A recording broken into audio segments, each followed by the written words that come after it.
Hi, my name is Debra Maldonado, and I am one of the founders of CreativeMind and the Jungian Life Coach training system with my partner, Dr. Robert Maldonado.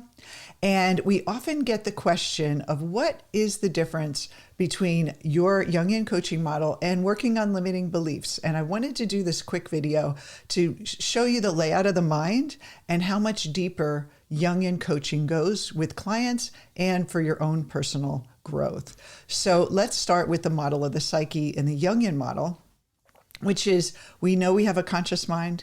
We know we have an unconscious mind, but there are different layers to the unconscious. And I wanted to just go a little deeper into that. Well, first we have on a conscious level, the ego, which is our personality, our I, our sense, self-concept, our personality, our persona that we put out into the world. Jung calls this your social mask. So you have this like outer personality, and then you have the internal concept of yourself, which is the ego. And the ego is designed for survival. It's designed to keep you alive and also socially accepted into the world. And so early in life, we build up our ego so we can fit in with the world, so we can survive socially, make friends, get married, make money, have a career, all those great things about life. The only problem with the ego is that it's very limited, and most of the ego, our self-concept, is formed early in life based on what we experience, and also the people around us shape us and mold us. And so we're not really free. Our personality, our conscious personality, is not really our own. It's basically shaped by other people, by society, and even past generations of ideas and concepts that were passed down in our culture and our environment. So we're not really free when we're just operating from ego. So of course, we want to work on changing that, and the things in our life reflect what our ego believes is possible. So a lot of times we think, well, if I just change my thoughts, I can have a new life, which is true, but you're still working on the ego level. So look at this map here. You see the ego persona. There is what Freud actually called the preconscious, which is it's something that's easily accessible on the unconscious level. It's kind of beneath the surface. So I can ask you, think about your first day at kindergarten or your wedding day. You're not thinking about it consciously, but it's right there beneath the surface. You can easily retrieve that memory. A lot of times it's easy to retrieve happy memories. We can easily journal and think about, oh, like I can see my narrative. I can hear my mind thinking. I could see my thoughts. They're not really unconscious. They may be just beneath the surface, like a kind of background noise in our mind, but it's still preconscious. It's not really totally unconscious. So it's kind of on that border. And so for most people, that's where they operate. Now with Jung, we go a little deeper, and he introduces the concept of the shadow and the personal unconscious.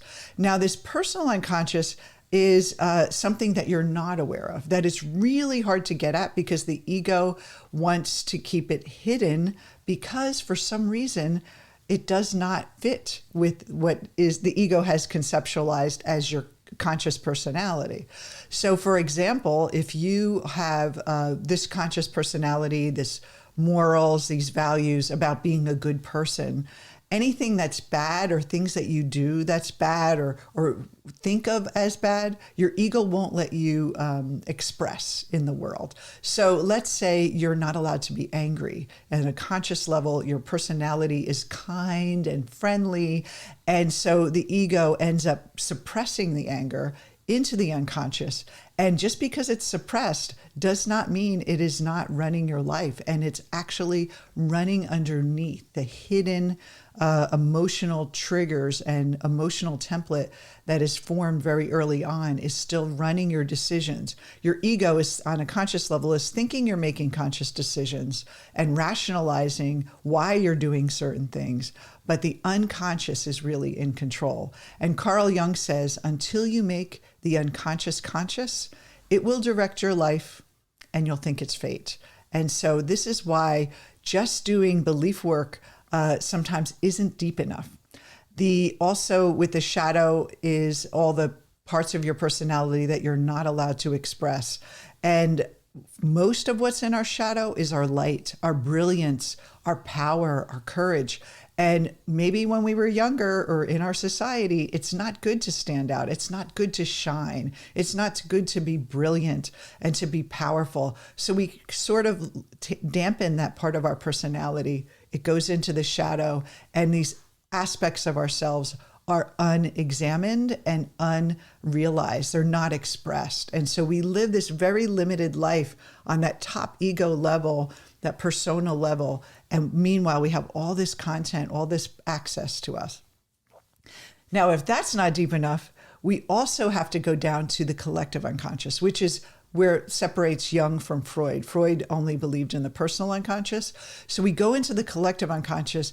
The difference is the personal unconscious is really about your own personal history, your lifetime, your experiences in your life that shaped you. The collective unconscious is more the universal mind, more the spiritual, if you will, aspect of yourself.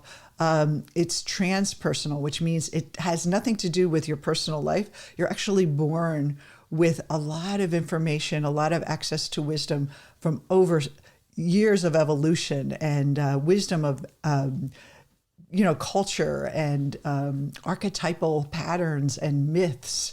And this is where the seed of creativity is. This is where dreams are. This is where that mythological parts of ourselves that are, that's why we love myths and stories, is because this deeper part of ourselves that's so rich and unlimited in our conception of who we are, is that we're such a broader, powerful being than this little ego on top. And so using Jungian psychology, we actually go through this shadow work and we make that conscious. And then we go to the collective unconscious and we're accessing greater parts of our awareness and becoming more whole. And so I'll show you how that works here.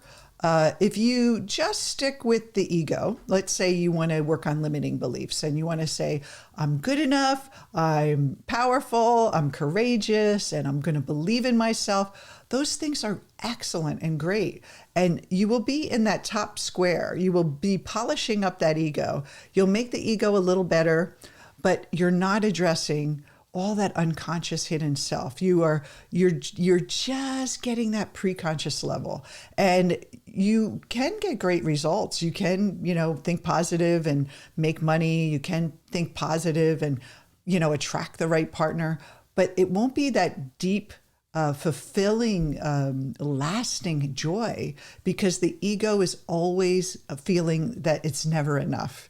And so you'll find too that even when you do try to change your thoughts or change your feelings to create a new result in your life, and maybe you do get some results from that, there's still a piece that you feel like is missing. It's almost like you're working on the material world and the physical world, and there's a depth of wisdom and spiritual depth to you that you're not addressing at all. And so this working on the Jungian model, you're actually creating something different. You're not just polishing up the ego and still attached to getting things and failure and success, love or being unloved, and you're just working on, I call it rearranging the furniture. You're just making it a little better. The Jungian model takes you to what we call the true personality, the integration of the whole self.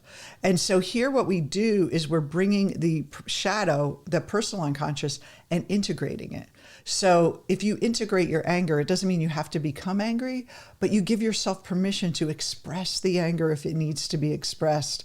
And in that, underneath that anger is passion. And sometimes people that suppress anger or emotion that is not acceptable on the ego level, it ends up just feeling very limited and very restricted.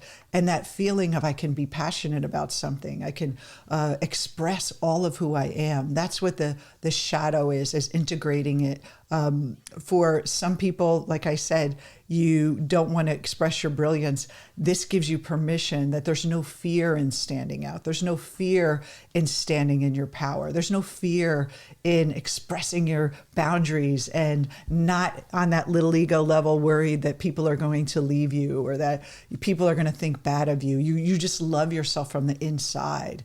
And there's this wholeness.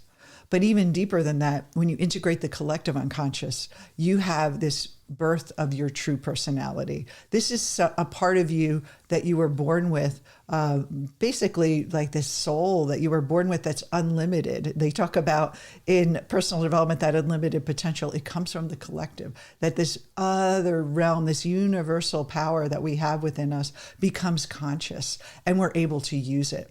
And if you notice in this model, after the integration of the whole self, the ego is very tiny. The ego plays a very, very tiny role. It's like a passenger now versus the driver. And then this true personality, this integrated self, that you can actually have free will. So you can choose to be angry or you can choose to be nice. You're not conditioned to be that way.